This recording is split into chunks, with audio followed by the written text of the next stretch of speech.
Good morning, everybody. 8th grade, how are you? Today's lesson is the braces model because it's Thursday and Thursdays we write. But I just want to go and talk a little bit about the week that has been. So we've been looking at figurative language because we're looking at poetry. And in this particular week, we are looking at personification. So personification is what? I'm going to give you a second to think about it. If you thought that personification was when you give an inanimate, an unliving object human characteristics, then chalk yourself up as smart and thoughtful. So personification is when you give something that is not living a human characteristic. So we're looking at how personification, that giving a non-living object a human characteristic, how it affects the mood of whatever piece of writing it's in. It can be in prose or it can be in poetry. We're kind of looking at it in poetry, this unit. How does personification add to the mood of a piece? And we're going to write about it this week. So the objective of this lesson is to show how personification affects the mood of a particular piece of poetry. And I've set up this braces model to walk you through not just the actual personification and the mood piece of it, but actually how to write about it and how to use the braces model as kind of an outline or configuration, a method of writing. At the same time, I want you to start thinking that braces is a model of writing. It is a format or kind of an outline of writing. But as you're getting ready to go into high school, I want you to start thinking also just as a writer. How do I put a piece of writing together that best explains or best attacks what the task actually is? You're being asked a question. You're being asked to think about a question. How am I going to present my thinking in the best possible way in my writing? It takes practice and it takes thought and it takes revision, edits, rethinking the way that you write. It's hard work. So let's get to it. So I've given you a couple of questions that you can choose from in order to show this skill. And I'm going to answer the first question myself. And that question is, which is highlighted, you'll see, how does the poet's use of personification affect the mood of the poem? And then there's further information. You can either use the poem Drought or Rocking to answer the question. Use examples from the poem and explain. You guys have been doing a good job of pulling in text, but you still seem to struggle with explaining the text and where to put this explanation in particular. For purposes of this model, I'm actually going to use the poem Drought by Gary Soto. I think his first name was Gary, but certainly Soto. So let's take a look at what I've done. You'll see at the top of the page, I've kind of put in braces that be in the braces because I think this is what we all struggle the most with is what is that opening line that we can use? I certainly struggle with it.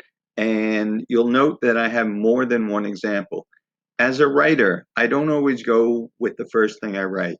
I need you to start being a little bit more craft-minded, creative. Choose an opening. Try something else. So, for example, to answer that question, here's my opening, my background line. I could have gone with writers use personification in their work to create images in readers' minds. That's perfectly acceptable. Writers use personification. They give non-human qualities. They give human qualities to non-human objects to create images in readers' minds so we can picture them. Makes perfect sense. There's nothing wrong with it. But can I do better? Let's take a look. Or here's another opening line. The use of personification can often set the mood of a story or poem by providing scale or color for the reader to picture. Scale or color. Scale is another way of saying what? If you said size, absolutely. Something scale, it can be measured. We think of scale, we think of weight. Okay, that's fine. Scale, size, or color. We attribute, if you think about it, we often attribute mood and color. We can often put these two together. They have a connection. Anyone ever heard of a mood ring, or am I just going way back in the 70s for you? Certain colors represent certain moods. When we see red, we think, what? Anger? Oh, good. Or danger? Okay, that's good too. Same thing with yellow. Okay, some caution, perhaps. Green signifies go, perhaps, or some other kind of lighter mood. Darkness, dark colors we associate with darker moods. So, again, providing scale, size, color, mood. That's my second opening line. Or we can go with the third. Personification is just one of many ways an author sets the mood of a story or poem. Okay, personification. These are all acceptable opening lines. So which one did I choose to go with? Let's take a look. I went with the use of personification can often set the mood of a story or poem by providing scale or color for the reader to picture. And here comes my restatement. Gary Soto, the author of the poem Drought, uses personification to establish a dark and somber mood throughout his work. Somber, same word as kind of using sad. Sad and somber go hand in hand. They are synonyms. Okay, so I've got the background. I start restating, and now I'm going to answer the question.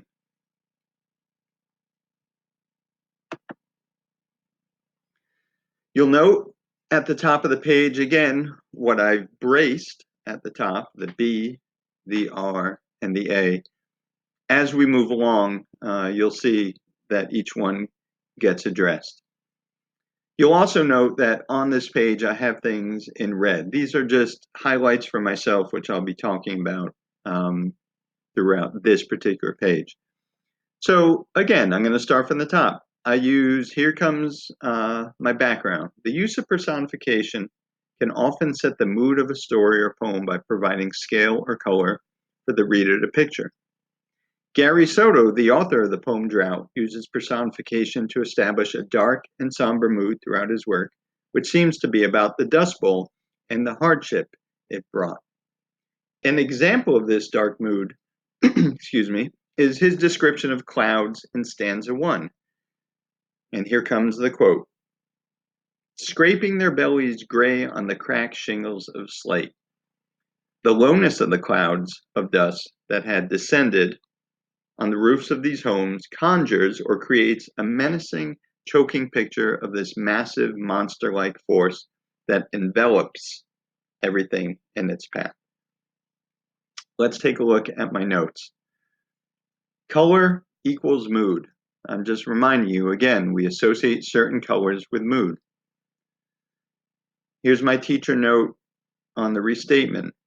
Prior knowledge, Steinbeck, Mice and Men, Harvest Gypsies. I brought in the Dust Bowl into my answer because this cloud, this giant dust cloud that Gary Soto seems to be describing, you know something about this already. So if you really think of the title of the poem, which is Drought, and what you get from the imagery of the poem, okay, you know that he's talking about a dust cloud. He's not talking about just the clouds that are up in the sky, because the clouds that are up in the sky stay up in the sky, or they turn into rain. But when we're talking about a cloud that's low, that it's scraping, literally the houses, the shingles, we know that the shingles are on the roof of the houses. Okay, he's talking about a dust cloud. And therefore, if he's talking about a dust cloud, we know he's talking about a particular era or time in America, which is the Dust Bowl. You need to start bringing in your prior knowledge into your writing.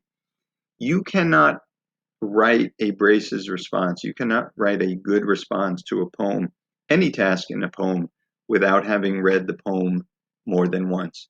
You need to get into the habit of reading poetry and nonfiction often more than once in order to understand not only the text, but then what is being asked of you in the text. Okay, get used to reading things twice. It should not be considered an onerous task. This is what you need to do in order to understand your work. And my last note at the bottom of the third paragraph is, let me just take a look, it's a little out of the screen, is text into explanation. So I just gave the text, which is scraping their bellies gray on the cracked shingles of slate. You'll see in the second sentence of my third paragraph. Here comes my explanation. You need to be in the habit of taking a piece of text and then explaining exactly what's going on in it. Scraping the bellies gray, he's talking about the clouds, on the cracked shingles of slate, which are the roofs of these homes.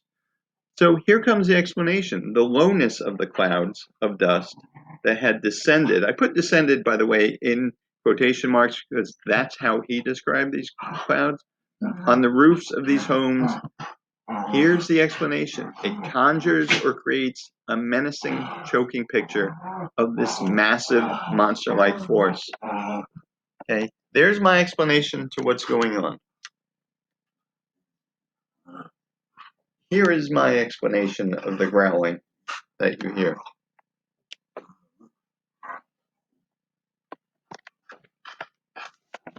Anyway, back to the lesson. I've done the B, background. I've responded to the question. I've answered it. I've also done the C in some ways and the E in that every time I take a piece of text, I'm actually explaining that text. So while again we have the formula of the braces to rely on, I need you to start thinking like writers and just say, look, I'm taking a piece of text, I'm going to explain it in relation to the question that I'm answering. How does personification add to a mood? How does personification, reflect a mood in a piece of writing? Here it is. Here's the text. I'm talking about color, okay, that gray, and now I'm giving it a mood. Let's move on. Because any good response generally takes two pieces of cited text or examples for the writing. Here comes the second one. And notice how I introduce it as another one. So you should always remember, consider, I tell you this all the time, the reader knows nothing of what you're talking about unless you explain it to them. So again, be upfront, be direct. Another example of this somber mood expressed through personification is, here comes my text. And how do you know the text is being used? Because you have the quotation marks. So what's between the quotation marks is the text.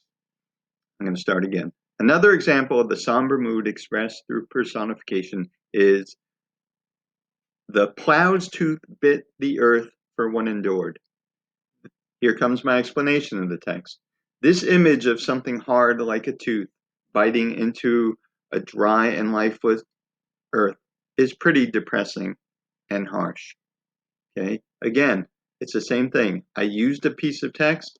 Here comes my explanation. The explanation is something hard like a tooth biting into a dry and lifeless earth is pretty depressing and harsh. Because what are we really looking at? We're looking at something hard biting into something that has no life. We know we're talking about, farms because we know things about the Dust Bowl, and the Midwest. We know where this is affecting. And remember, what is the title of this poem? It's drought. And we know that drought, okay, means no water. No water, no life. Let's finish this off. Actually, before we finish this off, again, I just want to reiterate, okay, you'll see the title of this particular page, The Marriage of C, citing, okay, and E, evidence, forever one, explained. If you're going to cite some evidence, explain the evidence in relation to what the question is. Don't just drop in a piece of text and think you're done with it. Drop in a piece of text, explain why you use that text, what is the connection to the question.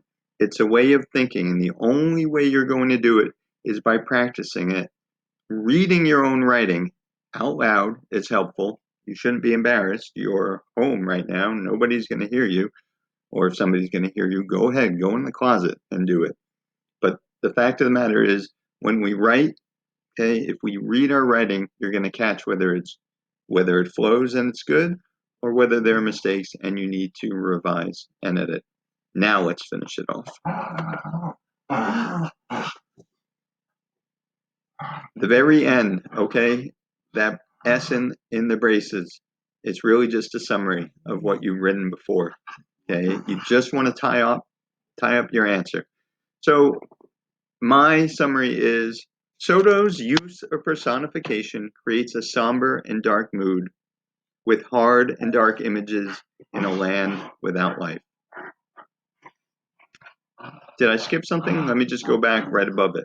Another example of this somber mood expressed through personification is the plow's tooth bit the earth for what endured.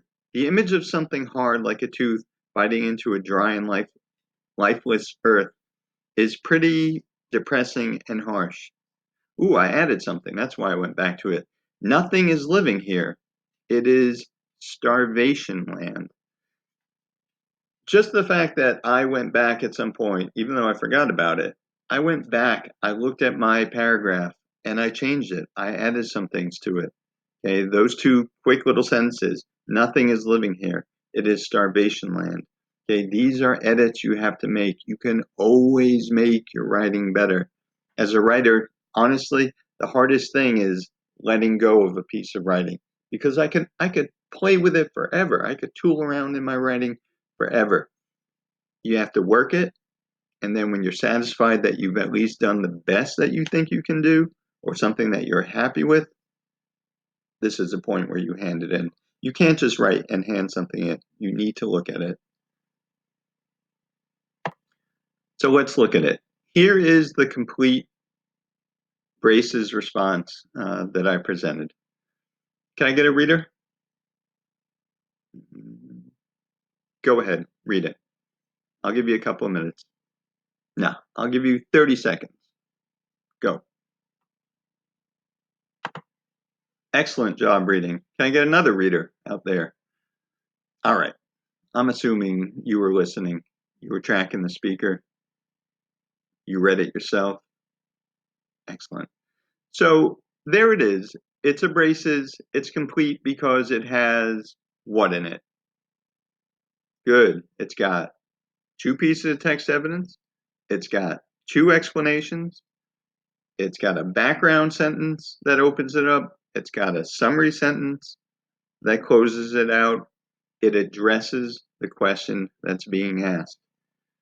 So all these things, I know we practice and practice, but sometimes you get a little bit lazy. I need you guys to put it together because you can and you have the ability.